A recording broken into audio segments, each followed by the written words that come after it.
Assalamualaikum warahmatullahi wabarakatuh.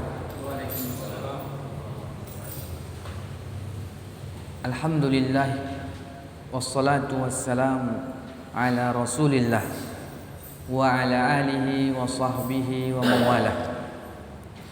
Asyhadu an la ilaha illallah wahdahu la syarika lah wa asyhadu anna Muhammadan abduhu wa rasuluh sallallahu alaihi wa ala alihi wa sahbihi wa man tabi'ahum bi ihsanin ila yaumiddin, amma ba'du.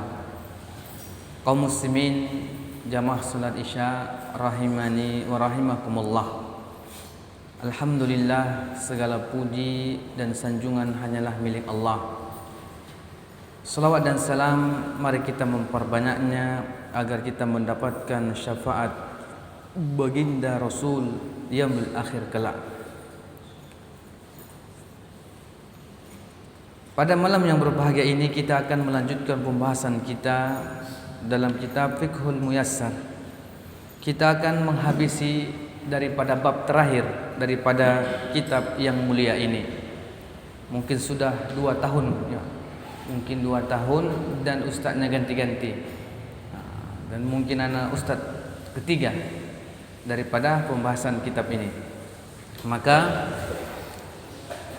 pembahasan terakhir dari kitab ini adalah tentang Kitabul Qadha wasyahadat, yaitu kitab tentang peradilan dan kesaksian.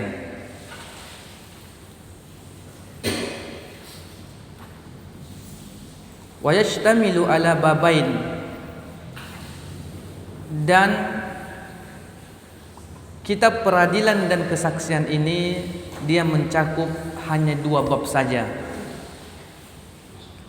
Al-babul awal, bab yang pertama, fil qadha, yaitu tentang peradilan.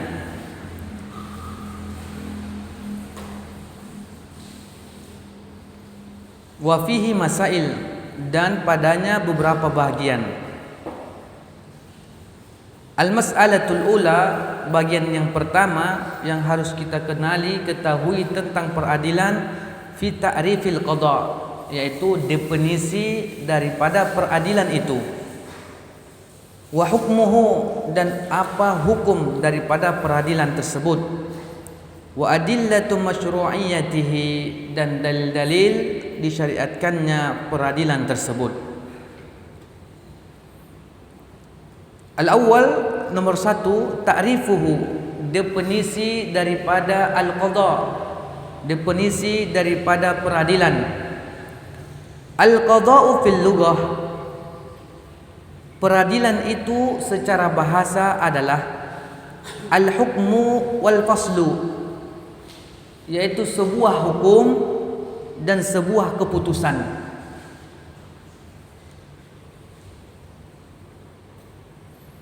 Wa ihkamus syai' wal faragh minhu,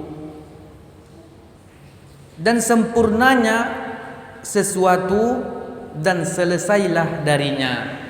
Ini secara bahasa. Jadi apabila dikatakan qadha, yaitu menyelesaikan sesuatu perkara dengan sempurna. Misalnya ada masalah, masalah ini tidak bisa didamaikan dengan secara pribadi, maka harus dibawa kepada pengadilan. Maka setelah di pengadilan, maka selesailah semua perkara-perkara dan keputusan secara sempurna. Ini makna daripada qadha, yaitu secara bahasa. Yuqal, maka dikatakan qadha yaqdi qadaan idza hakama wa fasala. Maka dikatakan qadha fi'il madinya, yaqdi fi'il mudhari'nya, qadaan masdarnya. Makna daripada itu adalah idza hakama wa fasala, apabila ia menetapkan hukum dan memutuskannya. Wa fil istilah, dan sedangkan menurut istilah, tabyinu al-hukm syar'i, menjelaskan hukum-hukum syar'i, hukum-hukum syariat, wal ilzamu bihi, dan menetapkannya, wa faslul khusumat, dan memisahkan perselisihan, wa qat'ul munazaat, dan memutuskan pertikaian. Jadi ternyata al-qadha secara istilah bahwasanya seseorang apabila memiliki perkara, apabila ada perselisihan, apabila ada pertikaian, maka qadha, peradilan inilah yang akan menjelaskan hukum secara syar'i. Siapa yang bersalah, siapa yang benar. Kalau dua-duanya mengaku salah, berarti tidak ada gunanya juga datang ke peradilan. Kalau dua-duanya mengatakan mereka benar juga, tidak ada gunanya datang. Maka sudah pasti adanya percekcokan, adanya pemisahan, adanya daripada perselisihan dan pertikaian yang tidak kunjung habis, tidak terselesaikan. Misalnya secara pribadi ada masalah nih, ada pertikaian, diselesaikan dengan pribadi, dengan kekeluargaan bahasanya, tidak juga selesai. Kita panggillah misalnya peradilan. Tapi ini maknanya adalah peradilan syar'i, artinya hukum Islam. Nah, di Indonesia pun gitu juga misalnya. Kalau tidak bisa diselesaikan dengan kekeluargaan, kita bawa ke polisi. Siapa paling banyak uangnya, itulah mungkin menang. Nah, seperti itulah dia. Nah, itulah secara istilah, berarti secara istilah makna daripada peradilan itu adalah menjelaskan hukum syar'i atau menjelaskan hukum syariat, kemudian ditetapkan antara orang yang berselisih ataupun antara orang-orang yang bertikai. Disitulah akan diputuskan siapa yang benar, siapa yang salah secara sempurna. Wa summiya al-qadha hukman lima fihi min man'il mazalim. Dinamakan peradilan, namanya udah peradilan, adil. Berarti dinamakan ia sebagai peradilan, tempat mengadili. Hukman secara hukum, lima fihi min man'il mazalim, karena di dalamnya ada pencegahan kezaliman. Maka dikatakanlah dia al-qadha, yaitu peradilan. Jadi orang-orang yang sudah masuk nanti ke dalam peradilan itu sudah tentu di dalamnya tidak lagi ada orang yang dizalimi. Ma'khuzun minal hikmah allati tujibu wad'ul syai' fi mawdi'ihi. Diambil dari al-hikmah atau hukum-hukum yang berarti meletakkan sesuatu pada tempatnya. Itulah dia. Maka dikatakan al-qadha, dikatakan ia sebuah peradilan karena orang-orang yang memasuki daripada ruangan peradilan tersebut berarti akan diletakkanlah di antara keduanya tempatnya masing-masing. Siapa yang salah, siapa yang benar, mana buktinya, mana data-datanya, dan mana yang lainnya. Itulah guna peradilan. Nah, jadi peradilan nanti yang paling dahsyat adalah peradilan di hadapan Allah Subhanahu wa taala. Tak lagi bisa siapa paling banyak duitnya. Enggak bisa nanti. Kalau di dunia mungkin masih adanya ya pelicin-pelicinnya lah. Kalau enggak dikasih pelicinnya, susah juga dia, kasar. Enggak mulus, enggak selesai-selesai, kena tahan. Minggu ini harus ada sidang, rupanya enggak datang, ditunda dan sebagainya. Rupanya ujung-ujungnya memang enggak licin pula. Jadi hakimnya bilang, ada waktu, enggak ada waktu, enggak ada ini dan sebagainya. Tapi ujung-ujungnya karena enggak licin tuh dia, jadi bensin mobilnya itu enggak jalan. Harus diisi dulu dia biarlah jalan. Nah, seperti itulah dia. Namun di dalam syariat Islam tidak seperti itu pula. Yang kedua, hukmuhu wal hikmatu minhu. Hukum dan hikmah daripada peradilan itu. Apa sih hukum daripada peradilan? Al-qadha'u fardun 'alal kifayah. Jadi peradilan itu adalah fardu kifayah. Idza qama bihi may yakfi saqatul ism 'anil bakin. Apabila ada seseorang, apabila ada sekelompok menunaikan yang jumlah mereka itu cukup, maka gugurlah dosa atas orang yang lain. Nah, ini udah paham kita tentang fardu kifayah. Jadi hukum daripada al-qadha ini, peradilan ini adalah fardu kifayah. Gak juga semuanya kita jadi hakim kan? Nah, kok semua jadi hakim susah juga. Jadi hal tersebut dikatakan fardun alal kifayah.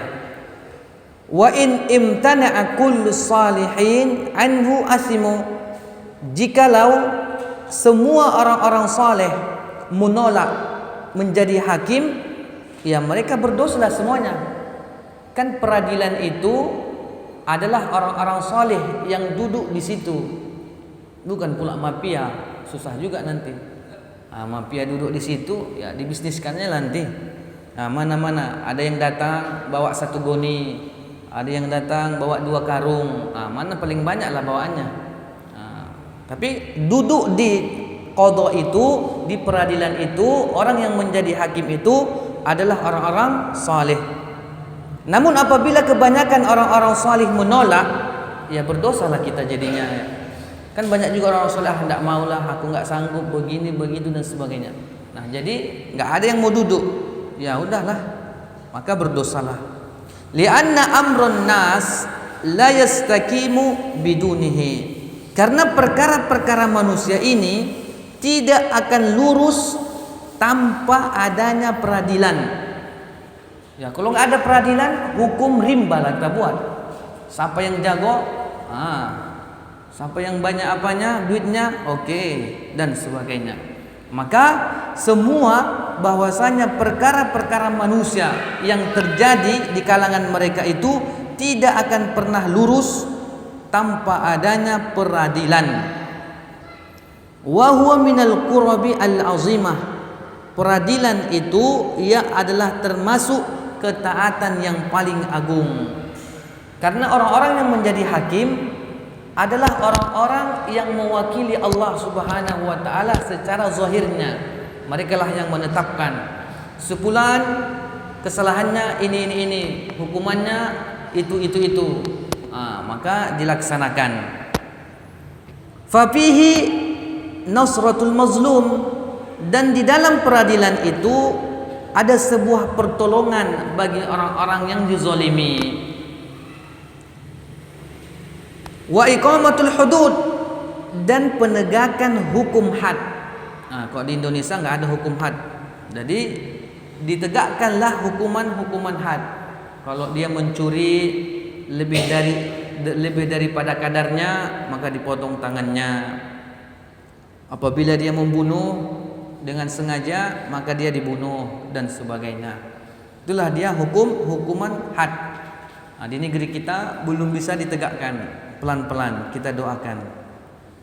Wa i'ta'u kulli mustahiqqin haqqahu, dan peradilan itu menciptakan atau memberikan setiap hak kepada yang berhak. Adanya peradilan, maka peradilan itu akan memberikan semua daripada hak-hak orang yang berhak atas haknya tersebut. Misalnya kalau kita di Batam ini kan banyak permasalahan tanah misalnya. Kaplingan bertindih-tindih surat tuh. Entah yang mana yang benar. Katanya ini punya atukku, ini punya datukku, dan sebagainya. Itu bertindih-tindih. Nah, jadi kalau masuk nanti ke peradilan, bisa diselesaikan tanah-tanah yang bertimpah-timpah suratnya dan sebagainya.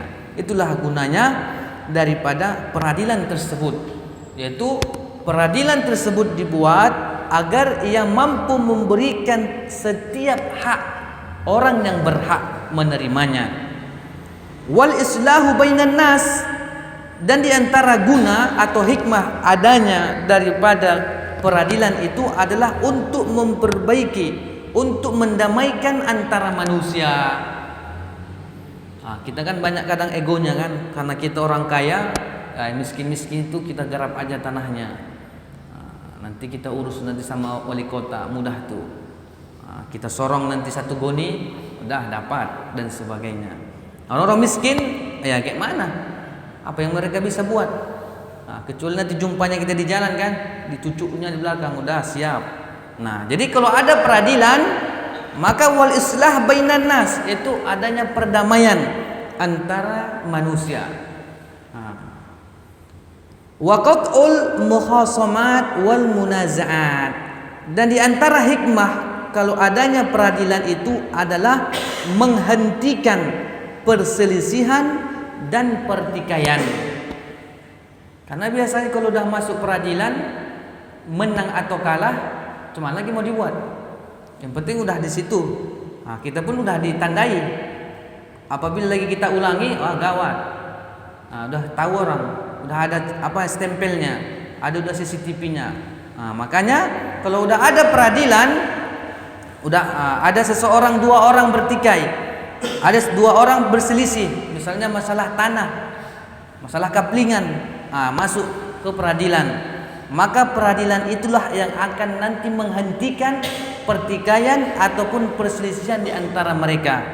Maka tunjukkanlah nanti bukti-buktinya. Ternyata ini bukti kaplinganku, suratnya masih surat dari Belanda.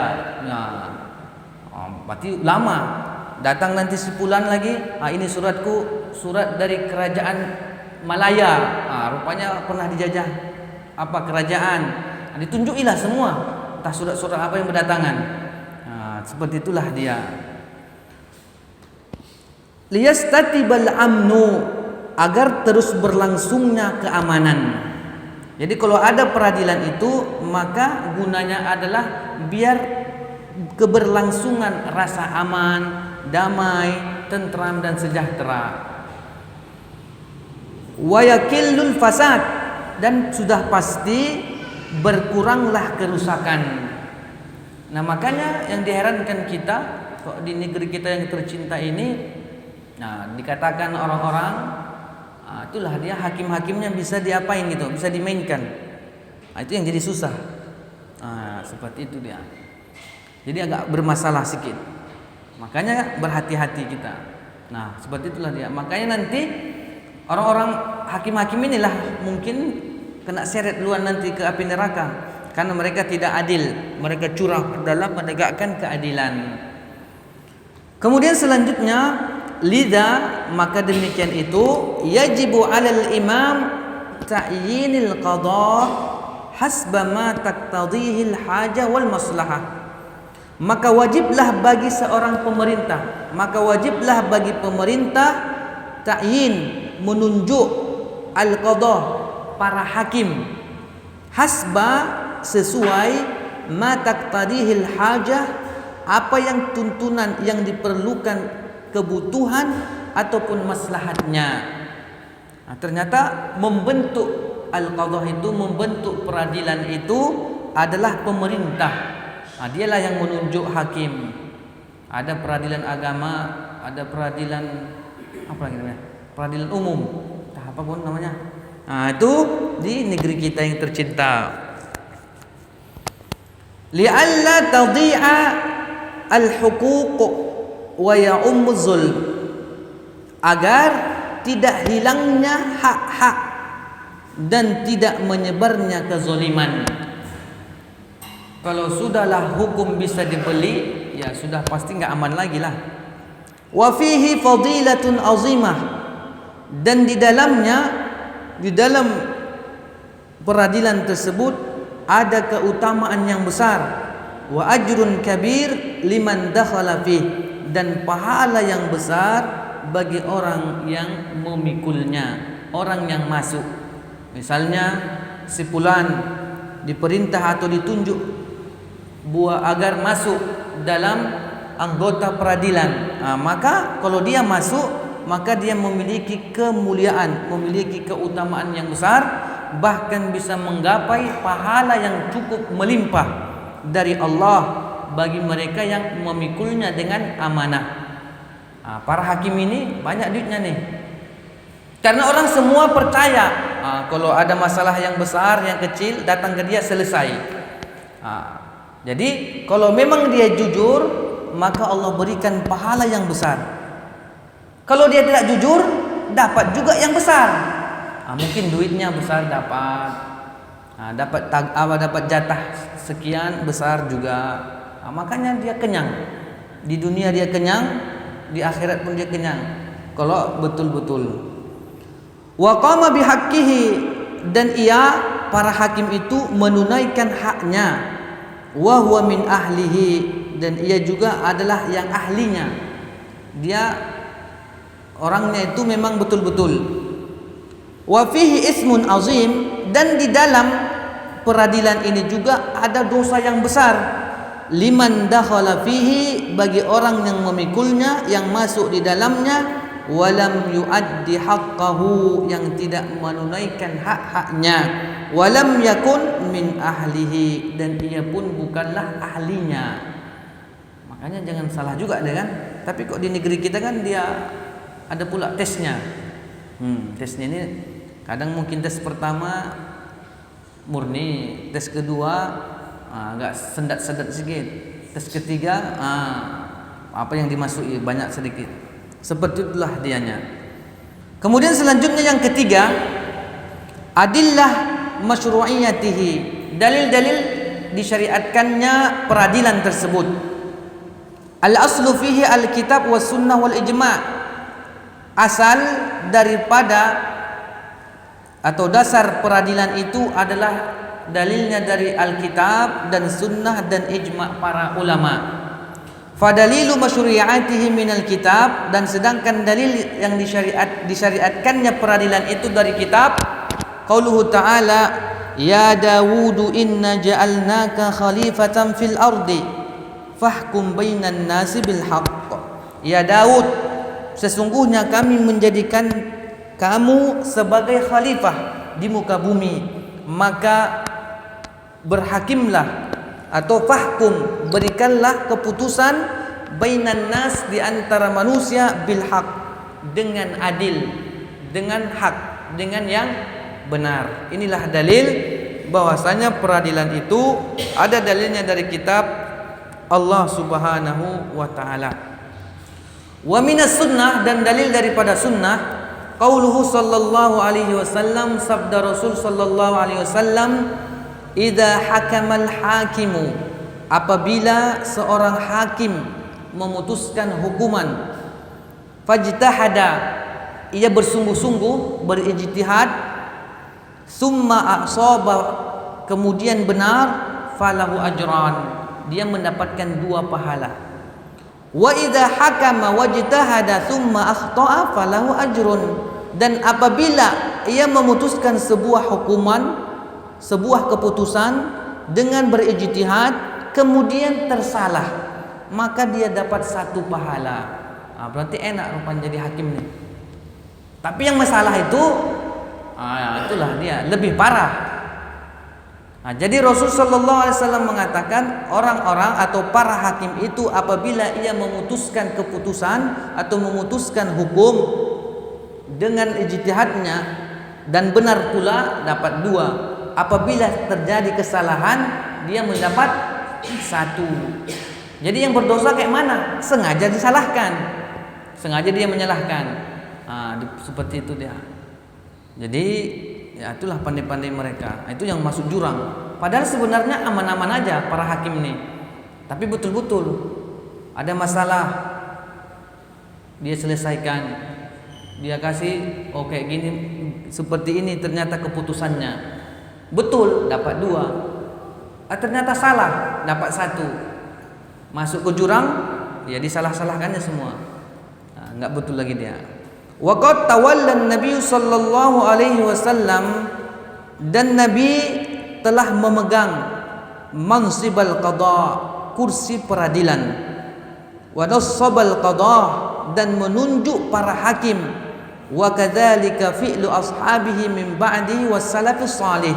Demikian jugalah perbuatan para sahabat setelah atau sesudah beliau wafat dan orang-orang salafus salih dahulu. Seperti itulah dia. Ammal ijma', adapun dalilnya dari ijma', faqad ajma'al muslimuna ala masyru'iyyati nasbil qadah wal hukmi bainan nas, dan telah sepakat setelah berijma' kaum muslimin atas disyariatkannya pengangkatan para hakim dan menetapkan hukum antara manusia. Itulah dia. Dan orang-orang yang menjadi hakim itu bukan abal-abal, artinya bukan tidak pandai, bukan tidak ahli dan sebagainya. Dan mereka adalah orang-orang yang memahami agama Allah, yang paling bertakwa kepada Allah Subhanahu wa taala dan sebagainya. Nah, maka seperti itulah dia. Kemudian selanjutnya al-mas'alatus tsaniyah. Bagian kedua, syurutul qadi. Apa sih syarat-syarat hakim itu? Apakah bisa misalnya kita tukang bakso jadi hakim? Misalnya kita tukang jam jadi hakim? Maka kita lihat syurutul qadi, syarat-syarat hakim. Yashtaritu fi man yatawalla al-qada asy-syurut al-atiyah. Syarat-syarat pemegang daripada keadilan itu sebagai berikut. Yang pertama, syaratnya adalah ayyakuna musliman, yaitu harus orang muslim. Berarti kita bisalah nih ada apanya kan? Kandidat bisa kita masuk nanti nih. Li'annal islama syartun lil adalah, karena Islam, karena orang yang beragama Islam adalah syarat daripada keadilan atau kesolehannya. Kalau dia muslim, pada dasarnya dia itu adalah orangnya adil. Pada dasarnya dia adalah orangnya saleh. Kalau dia muslim. Wal kafir, sedangkan orang kafir laisa bi'adlin. Orang kafir itu tidak adil orangnya. Walaupun dia misalnya banyak uangnya, banyak pencitraan misalnya. Dia mau masuk dia pilpres. Dibuatlah pencitraan ini itu. Itu sebetulnya wal kafir laisa bi'adlin. Walaupun dia selalu ngasih kita uang ini, uang itu dan sebagainya. Maka syariat mengatakan orang-orang kafir itu bukanlah orang-orang yang adil. Walaupun mungkin nampaknya, tapi mungkin ada di baliknya. Tapi Allah ataupun syariat Islam telah memberikan gambaran secara umum orang-orang kafir itu bukanlah orang-orang yang adil. Kama an tawalla al-kafir al-qadah rif'atan lahu wal matlubu idlaluh. Sebagaimana menjadikan orang-orang kafir sebagai hakim itu sama dengan kita meninggikan derajatnya. Kalau ada orang kafir, kita angkat dia menjadi hakim atau menjadi pemimpin, itu menunjukkan kita itu akan meninggikan derajatnya. Wal matlub, seharusnya yang dituntut itu idlaluhu, kita menghinakannya. Nah, itu pada dasarnya.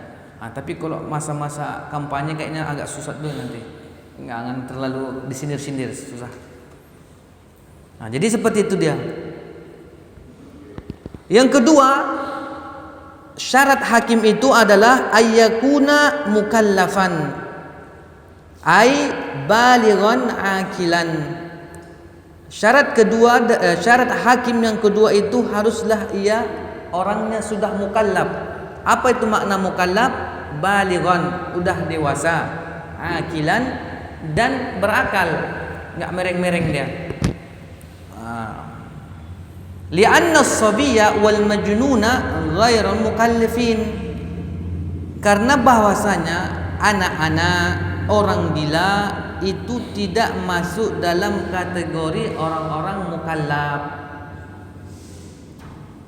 Wa tahta wilayati ghairihima, karena ia di bawah perwalian orang lain.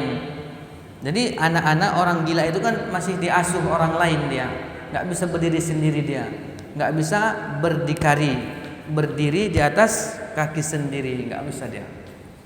Makanya ditateh-tateh dia, dipegang-pegangi. Itulah syarat yang kedua. Jadi syarat hakim yang kedua itu haruslah mukallaf, yaitu ia berakal atau ia dewasa dan berakal. Kemudian selanjutnya yang ketiga, al-hurriyah, harus merdeka. Dia merdeka, bukan budak. Li'anna ar-raqiqa masyghulun bihuquqi sayyidihi wa laysa lahu wilayah. Karena bahwasanya hamba sahaya atau seorang budak itu sibuk memenuhi hak majikannya dan tidak memiliki kekuasaan. Untunglah kita yang hadir di sini nggak ada yang budak, nggak ada hamba sahaya. Berarti bisalah kita kandidat menjadi hakim.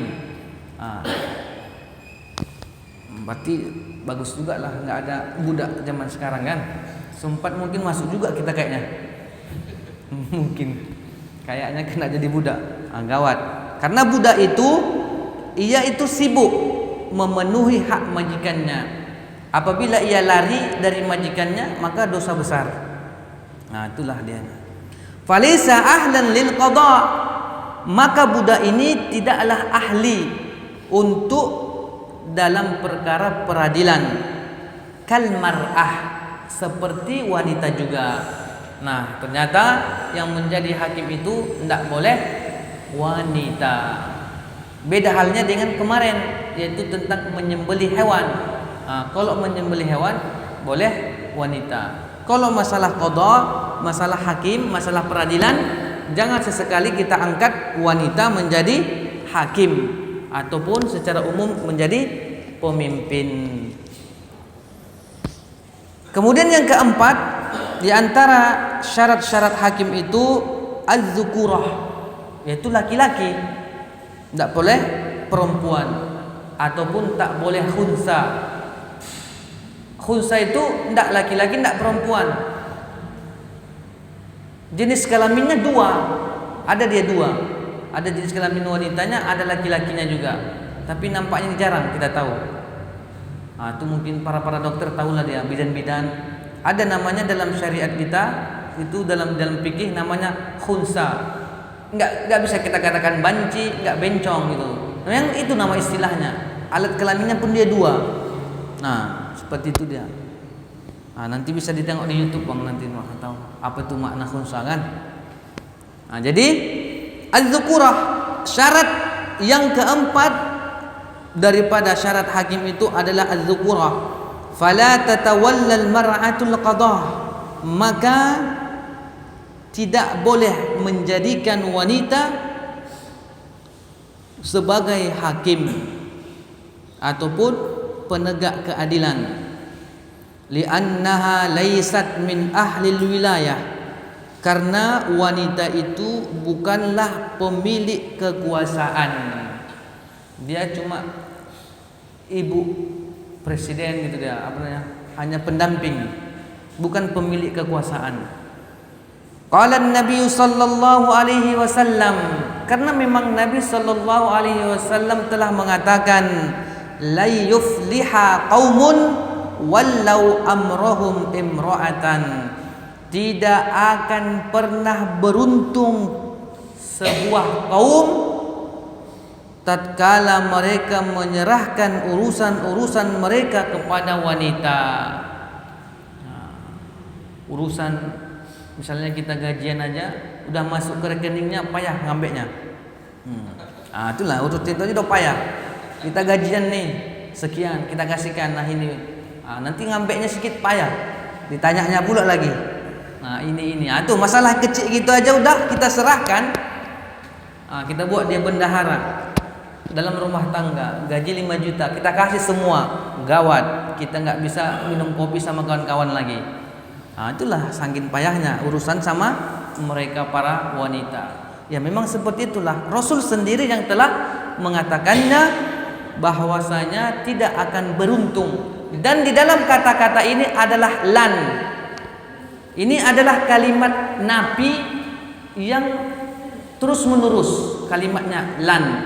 Kalau antum udah belajar bahasa Arab sama Ustadz Ahmad kemarin tuh, kalau udah sampai nanti kalimat lan, ini menunjukkan penafiannya terus menerus, susah untuk normal lagi gitu. Kalau Rasul mengatakan lan yufliha, tidak bakalan beruntung, itulah tidak bakalan beruntung. Sebuah kaum yang mereka menyerahkan urusan mereka kepada wanita. Kemudian yang kelima, di antara syarat hakim itu al-adalah, yaitu sifatnya adil atau orangnya soleh. Adil atau soleh. Fala yuwallil fasik, maka janganlah menjadikan hakim orang-orang fasik. Fasik ini adalah orang-orang yang melakukan dosa-dosa besar. Dia fasik. Nah, misalnya dia nongkrong di situ, dia main judi, minum khamar. Nah, kita jadikan pula seorang hakim. Nah, di negeri kita itu pula yang mantap kita rasakan, karena dia loyal. Duduk kita nanti warung tuh dikasihnya bir, minum katanya. Nanti kok pemilu kalian pilih aku ya, oke jadi. Jadilah dia hakim atau jadilah dia pemimpin. Kita yang kacau. Itulah pandainya orang sekarang. Makanya orang tuh yang mantap. Padahal kita tidak boleh menjadikan mereka orang-orang fasik sebagai hakim ataupun sebagai pemimpin kita. Ya nanti kalau orang itu jadi, ya dilegalkan orang itulah, karena itu kesenangan orang tuh. Misalnya tempat-tempat tempat-tempat khamar, minum-minum khamar apa seperti itu, kalau dilarangnya mau kemana lagi dia? Gawat juga dia. Makanya dikasih sedikit izinnya. Dia pun nanti bisa ke sana main-main. Seperti itulah dia. Dalilnya adalah firman Allah Subhanahu wa taala, ya ayyuhalladzina amanu in ja'akum fasikum binaba'in fatabayyanu. Hai orang-orang yang beriman, jikalau datang kepada kalian orang-orang fasik membawa berita, maka bertabayunlah, maka periksalah. Kalau zaman sekarang berita hoak, harus dicek lagi, recheck berita hoak. Fa idza kana la yaqbalu khabaruhu, dan jikalaulah seandainya ternyata kabarnya saja tidak diterima, dia ini ada orang fasik membawa berita, kita harus periksa lagi. Nah, berita saja yang ia bawa tidak diterima, apalagi nanti dia menjadi hakim, menjadi pemimpin. Fa'adamu qubuli hukmihi, maka tidak diterimalah keputusan hukumnya, min babin aula, dari bab yang lebih utama, lebih patut. Seperti itulah dia. Tapi kita sekarang enggak juga, kebalik pula jadinya. Itulah dia. Memang beritanya tidak kita terima kok kita zaman sekarang, tapi duitnya kok banyak dia, kita terima juga. Itulah nanti pilkada nanti. Orang-orang tuh membawa bergoni-goni. Tapi kok beritanya memang kita enggak betul. Tapi pas datang di mata kita merah-merah semua, ya udahlah, daripada nanti pun 5 tahun lagi enggak dapat apa-apa, 2.000 pun jadilah. Nah, seperti itulah dia. Ya, makanya kacau balau. Nah, makanya betul-betul kita ini memilih hakim, memilih pemimpin. Kemudian yang keenam, syurut atau syarat-syarat hakim itu adalah as-salamatu minal ahad al-muzminah, yaitu selamat atau sehat atau bebas dari ahad, cacat permanen. Jadi seorang hakim, jadi seorang pemimpin itu harusnya dia bebas cacat dari permanen. Kasumum, yaitu tuli. Tidak mungkin pula hakim tuli dah, susah juga kita nanti. Ada hakim tuli pula, kayak mana lah kita lihat, susah juga. Wal uma, yaitu wal umyu, yaitu bisu. Wal kharsu, dan buta. Namun tentang masalah al-kharsu, buta ini, kata penulis kitab kita ini fihi nazar, harus dikaji ulang lagi. Nah, jadi kalau dia cacatnya cuma buta, nah itu masih ada nanti seleksi yang lainnya gitu. Artinya yang mutlak itu adalah bebas dari cacat permanen seperti tuli, bisu. Sedangkan buta maka kita harus lihat dulu, perlu dikaji ulang permasalahannya. Li'annahu la yatamakkanu ma'a hadhil ahad minal fasli bainal khusum. Karena orang-orang yang telah kita sebutkan, yaitu orang-orang yang tuli, orang yang bisu, ini tak memungkinkan ia bisa menyelesaikan pertikaian yang ada. Nah, dia juga susah dia pula kan. Nah, kayak mana lah. Tapi seperti itulah dia. Kemudian dikatakan di sini, dijelaskan wa fi ishtiratil basar nazar. Dan di dalam syarat yang disebutkan tadi tentang orang yang buta, tentang penglihatan, itu harus kita kaji ulang lagi. Bagaimana bentuk atau sejarah butanya dan sebagainya. Kemudian yang terakhir, di antara syarat-syarat hakim itu yang ketujuh, ayyakuna aliman bil ahkam syar'iyyah. Hendaklah ia mengetahui hukum-hukum syariat allati wulliya lil qada biha, karena ia akan memegang daripada peradilan, walau fi madhhabihi, walaupun ia itu alim ataupun ulama dalam madhabnya, alladhi yuqallidu fihi imaman minal a'immah, yang ia bertaklid pada satu imam dari imam-imam yang ada. Maka tidak masalah. Misalnya ini hakim, kita angkat dia menjadi hakim, kita katakan, tapi dia mazhabnya Syafi'i, tidak masalah. Tapi dia alim dalam satu mazhabnya, atau dia mazhabnya Hambali dan sebagainya, tidak masalah kita angkat dia menjadi hakim, karena dia memang alim, orangnya alim, mengetahui, berilmu tentang hukum-hukum syariat Allah Subhanahu wa taala. Kalaulah dia misalnya enggak alim, ya payah juga kita jadinya kan. Malah kita pula nanti yang mengajarinya. Kita ajari pula dia kayak gini nyawa, bukan kayak gitu, kita bilang juga. Itu susah juga jadinya.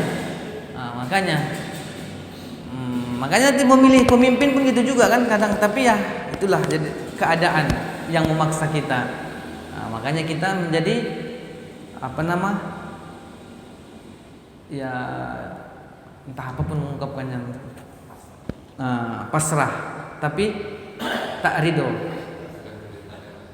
Pasrah tapi tak rela. Nah, seperti itulah dia. Nah, inilah diantara sedikit yang kita bahas. Itu pertama tadi definisi daripada peradilan, kemudian syarat-syarat hakim ataupun dan hukum daripada peradilan tersebut, dan hikmah daripada peradilan dan yang lainnya. Kayaknya nampaknya udah tengah 9. Mana tahu ada yang ingin ditanyakan tentang peradilan ini, yang mana yang belum jelas dan sebagainya. Dan insyaallah pada pertemuan yang akan datang kita masuk tentang adab-adab seorang hakim dan akhlaknya, dan apa yang mesti baginya dan apa yang tidak mesti pada dirinya.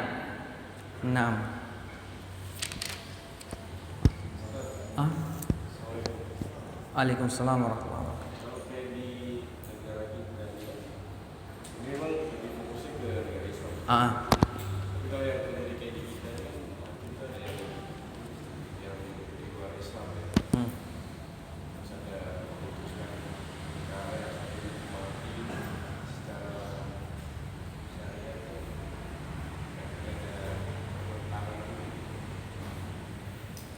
Kalau masalah pertentangannya, kayak mana membilangnya?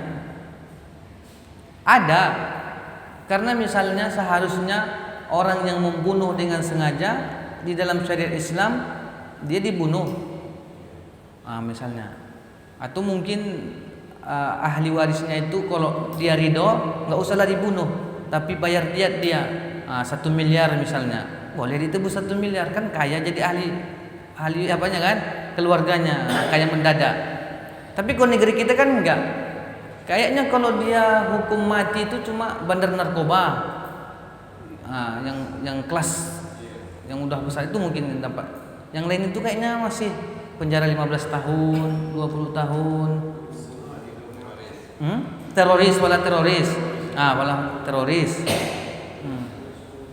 Jadi masih banyak lagi sebetulnya yang belum sesuai dengan syariat Islam yang sesungguhnya.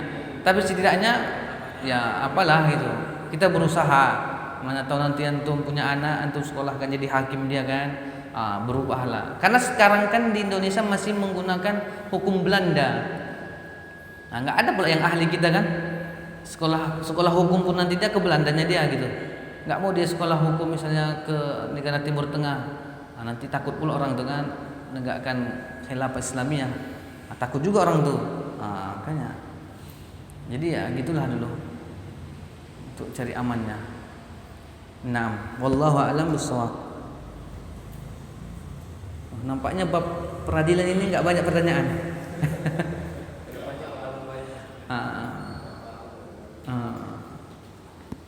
Oke lah, kalau seperti itu kita tutup dengan doa kafatul majlis. Subhanakallahumma wa bihamdika asyhadu an la ilaha illa anta astaghfiruka wa atubu ilaik. Assalamualaikum warahmatullahi wabarakatuh. Waalaikumsalam.